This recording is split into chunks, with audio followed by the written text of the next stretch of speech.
আগে মুখে খাইছে, এখন আমি খাবো, এই খাওয়া খাওয়াই বাংলাদেশে আর চলবে না, চলবে না। এটা কোন রাজনৈতিক দলের সরকার নয়। কাজী কোন রাজনৈতিক দলের নেতারা যদি ভেবে থাকেন ক্ষমতায় চলে এসেছি, এইটা করবো ওইটা করবো, সজাগ থাকতে হবে। পরিবহন সেক্টরে 1 পয়সাও কোথাও চাঁদা দিবেন না। চাঁদাবাজদের হাত পা ভেঙে ঘুরিয়ে দেবেন আপনারা সবাই। সরকার আমাদেরকে সহযোগিতা করবে। অনেক রক্ত ত্যাগ জীবনের বিনিময়ে এই ছাত্র জনতার গণ অভ্যুত্থানে নতুন সরকার গঠিত হয়েছে। সরকার আমাদের সরকার, আমরা সরকারের লোক। কাজে আমাদের সবাইকে মিলে সরকারকে স্থিতিশীল করার জন্য কাজ করতে হবে। এখন আমরা একটা বিষয় দেখতে পাচ্ছি, বিভিন্ন কমিউনিটি, বিভিন্ন সংগঠন, বিভিন্ন চাকরিজীবী সংগঠন হঠাৎ করে প্রধান উপদেষ্টার বাসভবনের সামনে 40-45 জন যে বিক্ষোভ করতেছেন, সচিবালয়ের সামনে 50-60 জন বিক্ষোভ করতেছেন, প্রেস ক্লাব, সচিবালয়, রাস্তাঘাট সমস্ত জায়গায় হঠাৎ করে কেন এই বিক্ষোভ শুরু হয়েছে? কোথা থেকে এই বুদ্ধি পরামর্শ আপনাদেরকে দেওয়া হলো? আপনাদের তো একটা বেসিক আন্ডারস্ট্যান্ডিং থাকা দরকার, একটা কমন সেন্স থাকা দরকার। একটা নতুন গভর্নমেন্ট বসেছে, তাদেরকে দপ্তর, মন্ত্রণালয়, অধিদপ্তর এটা বুঝতেও তো 10 থেকে 15 দিন সময় লাগবে।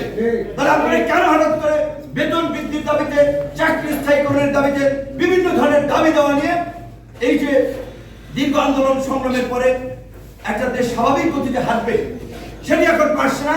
একটা অচল অবস্থা সৃষ্টি করে একটা ষড়যন্ত্র এবং পায়তারা চলছে।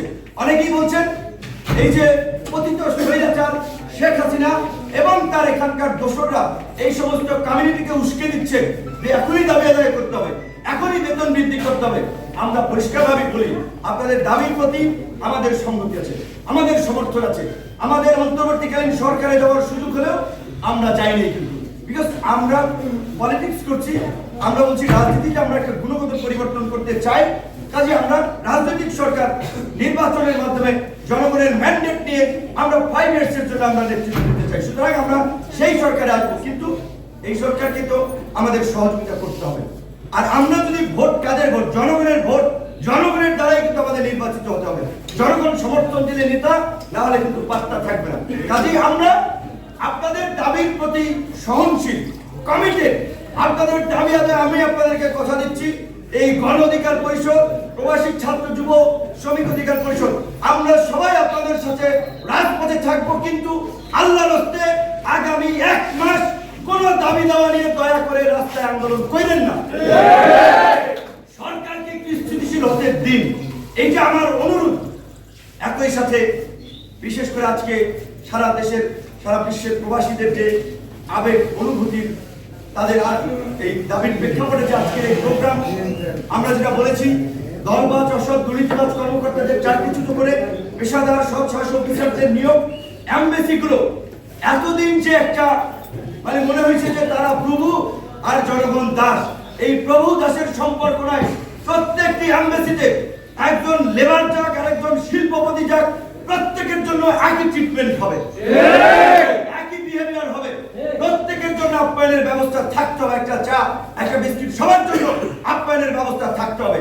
লেবার যাকের যেটা প্রত্যেককে স্যার বলে অ্যাড্রেস করবেন। প্রজাতন্ত্রের সেবক তারা স্যার নয়, স্যার ওই জনগণ যাদের ভ্যাট ট্যাক্স আপনার বেতন হয়। জনগণ আপনাদের চাকরি করে না, আপনারা জনগণের চাকরি করেন। জনগণকে স্যার বলবেন।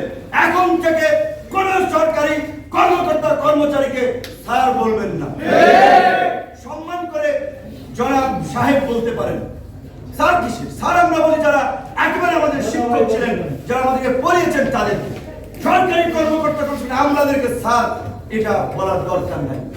আমরা যে বলছি, দূতাবাসগুলোতে সকলের অভিযোগ শুনতে হবে, সকলের পাশে দাঁড়াতে হবে। আজকে প্রবাসীরা যে অসহায়ের মতো ভিন দেশে যে জীবনযাপন করছে, ভয়ে এমবেসি দিতে পারছে না, দালাল ধরে এমবেসিতে যাওয়া লাগে। একটা পাসপোর্ট করার জন্য, পাসপোর্ট নবায়ন করার জন্য মাসের পর মাস ঘুরতে হয়, এর টাকা দিতে হয়, ওরে ধরতে হয়, ওর সুপারিশ দিতে হয়। এইগুলো এখন থেকে চলবে না। যেই দেশের দূতাবাস, কনসুলেটের দায়িত্বে আছেন, নতুন করে আপনারা ব্যবস্থা, পলিসি ঠিক করে ফেলেন।